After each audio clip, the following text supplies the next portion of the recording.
بنی اسرائیل کے اندر ہمیشہ نبی اور بادشاہ موجود رہتے تھے۔ ایک وقت ایسا آیا کہ بنی اسرائیل میں کوئی نبی نہیں تھے، اور بنی اسرائیل کا جو اپنا علاقہ تھا نا وہ ملک شام ہے، تو قوم عمالقہ ایک قوم تھی اور بڑے سخت گیر لوگ تھے۔ انہوں نے بنی اسرائیل والوں کے ساتھ لڑائی کی، جہاد کیا اور انہیں ان کے علاقے سے نکال دیا۔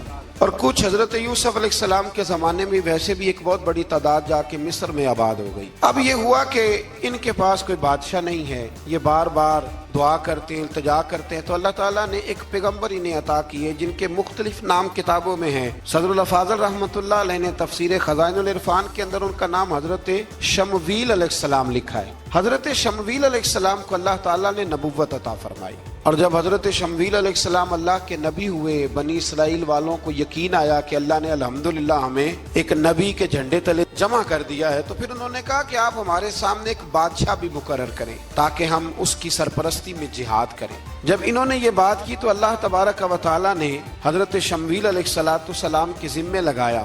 تو ایک اس زمانے میں اللہ کے نیک بندے تھے، جناب طالوت علیہ السلام ان کا نام تھا، تو حضرت شمویل علیہ السلام نے انہیں کہا کہ اللہ کریم نے نا تمہارا بادشاہ طالوت کو بنایا ہے، ان کا نام بھی قرآن مجید نے ذکر فرمایا ہے۔ تو بنی اسرائیل کے لوگ کہنے لگے یہ تو غریب آدمی ہے، وہ بکریاں چرایا کرتے تھے لیکن علم میں بڑے پختہ تھے، وجود میں بڑے طاقتور تھے، تو کہا کہ یہ تو غریب آدمی ہے، تو ہم تو زیادہ حق رکھتے تھے کہ ہمیں بادشاہ بنایا جائے۔ تو حضرت طالوت علیہ السلام کے بادشاہ بننے کے بعد حضرت شمویل علیہ السلام نے جو بات کی، اللہ کریم نے اسے قرآن مجید میں بیان فرمایا۔ رب فرماتا ہے بسطۃ فی العلم والجسم، اسے اس لیے تمہارا بادشاہ بنایا گیا ہے کہ اسے ہم نے کشادگی دی ہے، علم میں بھی اور جسم میں بھی۔ بڑے ماشاءاللہ موٹے تازے تھے، وجود بڑا طاقتور تھا۔ کچھ موٹے تازے ہوتے ہیں پر طاقتور نہیں ہوتے، موٹے تازے بھی تھے اور طاقتور بھی تھے۔ فرمایا کہ وجود میں بھی طاقت ہے اور علم میں بھی اللہ نے انہیں وسعت عطا فرمائی۔ تو بنی اسرائیل والے کہنے لگے جی نہیں جی کوئی بندہ اور آ جائے، یہ ہمارا بہت بڑا مسئلہ ہے نا جی، ہر ایک کی مرضی کی نہ تو بات ہو سکتی ہے اور نہ ہر بندہ ہر ایک کی مرضی پر پورا۔ کہنے لگے نہیں جی کوئی اور ہونا چاہیے تھا، ہمیں کیسے پتا چلے گا کہ اللہ نے مقرر کیا ہے۔ بڑی خاص بات ہے، اس کو سمجھیے گا، یہ سارا مضمون آپ کو ملے گا اسی پارے کے آخر میں، آپ پڑھیں گے نا جی تو یہ سارا مضمون آپ کو ملے گا، اور آپ اگر سرسری نظر سے بھی اس کا مطالعہ کریں گے نا، جا کے قرآن شریف کھول کے 15ویں سے 16ویں رکوع میں، آپ خوش ہوں گے کہ آپ کتنے اچھے نظریے اور عقیدے کے ماننے والے ہیں۔ تو جب کہا نا کہ طالوت کو ہمارا بادشاہ بنایا گیا تو دلیل کیا ہے، تو قرآن کہتا ہے کہ حضرت شمویل علیہ السلام نے فرمایا کہ تمہارا ایک تابوت تھا، ایک صندوق تھا تمہارے پاس، وہ صندوق تمہارا قوم عمالقہ اٹھا کے لے گئی تھی، ان کے بادشاہ ہونے کی دلیل یہ ہے کہ اللہ تمہارا وہ صندوق تمہیں واپس کر دے گا، وہ تمہارا صندوق تمہیں واپس کر دے گا۔ اس صندوق میں کیا ہے، وہ حضرت آدم جنت سے ساتھ لے کے آئے تھے، اس میں تھا کیا، تو قرآن مجید کہتا ہے کہ اس کے اندر نا حضرت ہارون علیہ السلام اور حضرت موسیٰ علیہ السلام کے تبرکات تھے۔ تبرکات، کل میں ایک مولوی دیکھ رہا تھا بیچارہ، ایک بندہ نا مسجد نبی کے ساتھ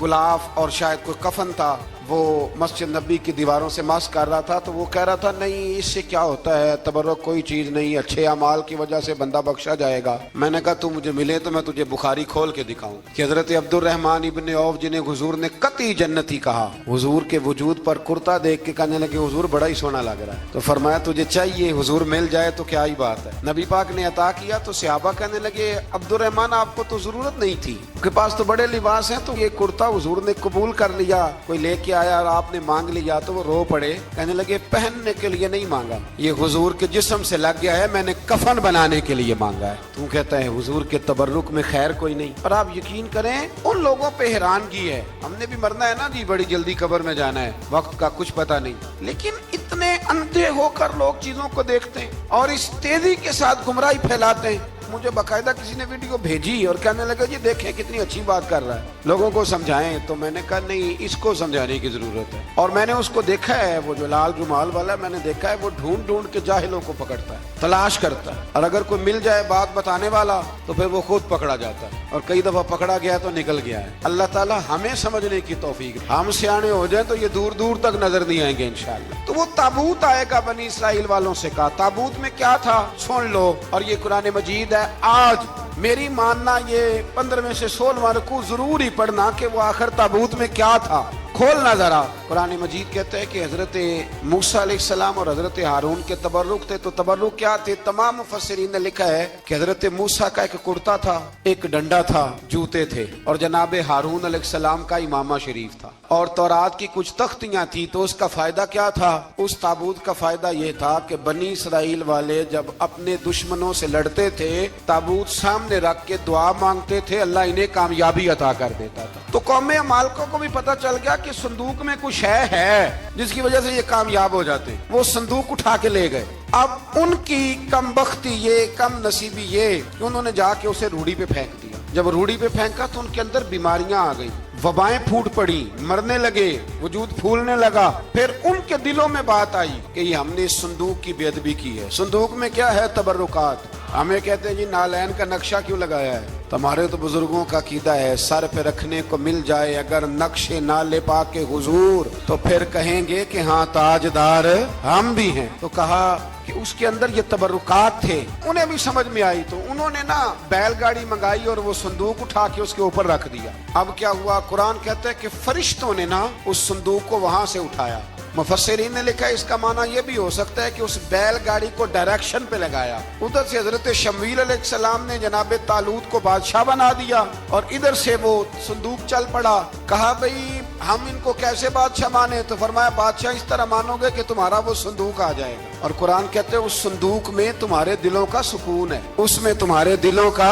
اور بھائی ہماری تو کوشش ہوتی ہے بزرگوں سے کوئی چیز مل جائے، اللہ والوں کا کوئی تبرک ہمارے ہاتھ آ جائے۔ تو وہ صندوق آ گیا، یہ مان گئے۔ اب جہاد کرنے نکلے تو لڑنا تھا جالوت کی قوم کے ساتھ۔ وہ بڑا سخت آدمی تھا، 3 من سونا اس نے وجود پہ پہنا ہوتا تھا۔ اس کی قوم سے لڑنا ہے، ٹوپی بڑی تگڑی پہنی ہوتی تھی لوہے کی۔ اب کون لڑے؟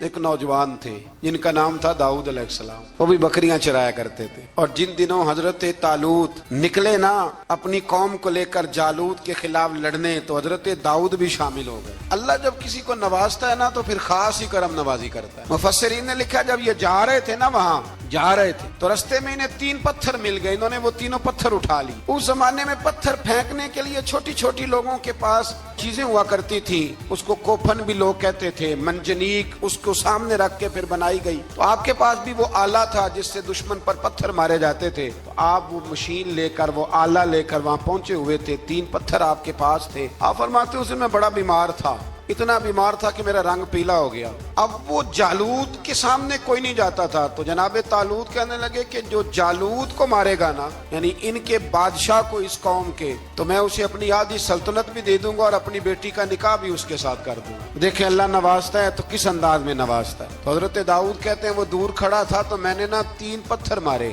بھئی ہمت کرنا تو ہمارے ذمہ ہے کہ نہیں؟ میری ملت کا جوان کہتا میں نے کرنا کرانا کچھ نہیں، یعنی اگر آپ کہیں نا کچھ کرو تو پھر وہ کوئی کام کرنے کی مطلب معاملہ۔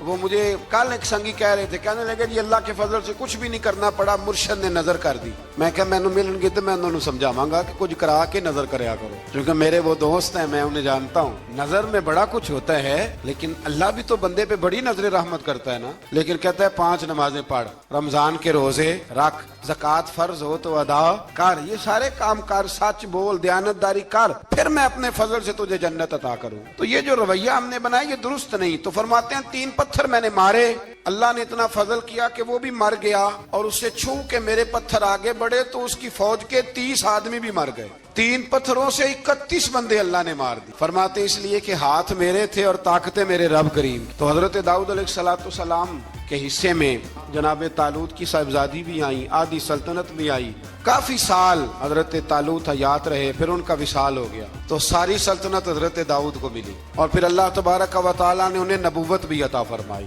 یہ دنیا میں واحد پیغمبر ہیں جو بیک وقت نبی بھی تھے اور بادشاہ بھی تھے، اور پھر اللہ نے فضل فرمایا، انہوں نے بڑی بڑی فتوحات کی۔ اور پھر حضرت داؤد کے صاحبزادے کا نام حضرت سلیمان علیہ السلام، پھر ان کے صاحبزادے کا نام حضرت۔ تو یہ ہوا کیسے؟ یہ سارا کچھ اللہ تبارک و تعالیٰ کے فضل سے ہوا، اس کے کرم سے ہوا۔ اب اس واقعہ سے ہمیں کیا پتہ چلتا ہے؟ ہمیں یہ پتہ چلتا ہے کہ رب جب فضل فرمائے نہ کسی پہ بھی، تو ہمیں اس بندے کو دیکھ کے راضی ہونا چاہیے، کوئی شکوہ نہیں کرنا چاہیے۔ اور دوسری بات یہ سمجھ لینا چاہیے کہ حکومتیں، مال، دولت یہ صرف سیاستوں سے نہیں ملتی، یہ خدا کے فضل سے ملتی۔ اور یہ بھی سمجھ لینا چاہیے کہ جو بزرگوں کے تبرکات ہوتے ہیں ان کی کیا ہی بات ہوتی ہے۔